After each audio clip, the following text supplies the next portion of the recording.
আসসালামু আলাইকুম বন্ধুরা। তো তোমরা সবাই কেমন আছো? আশা করি ভালো আছো। তো আমি একটা নতুন ভিডিও নিয়ে এসেছি। তো আজকে ভাবলাম কি বানানো যায়, তো ভাবলাম গাছের বাগানে যখন এত সুন্দর লাউ পাতা হয়েছে, তো গাছগুলো কেমন হয়ে গিয়েছিল, ভাবছিলাম কেটেই দিব। কয়েকদিন বৃষ্টি হওয়াতে গাছের পাতাগুলো আরও কচি অনেক বের হয়েছে। তো ভাবলাম 10-12টা মতন পাতা নিয়ে নিই, এটা দিয়েই একটা তোমাদের রেসিপি বানিয়ে দেখাবো।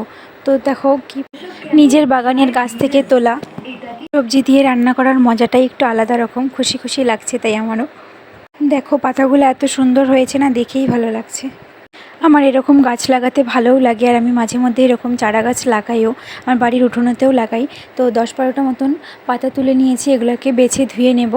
তারপর এটাকে কড়াইতে সেদ্ধর জন্য দিয়ে দেব। তো লবণ, কাঁচা লঙ্কা, রসুন দিয়ে ঢাকনা চাপা দিয়ে এটাকে কিছুক্ষণ সেদ্ধ করে নেব। ভালো করে সেদ্ধ হয়ে গেলে সেটাকে মিক্সি বা শিলবাটাতে বেটে নেব। তার সঙ্গে আমি 2টো টমেটোও দিয়ে দিয়েছিলাম। তারপর বেটে নেওয়ার পর সর্ষের তেল, লবণ, পেঁয়াজ কুচি দিয়ে মেখে নিলেই টমেটো লাউ পাতার রেসিপি রেডি। তো অনেক মজাদার একটা রেসিপি, তোমরাও বাড়িতে ট্রাই করো, বানিয়ে খেয়ে বলো কেমন হয়েছে, কমেন্টে জানিও।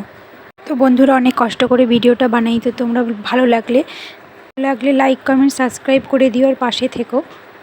পরের ভিডিওতে দেখা হচ্ছে। টাটা, বাই বাই, খোদা হাফেজ।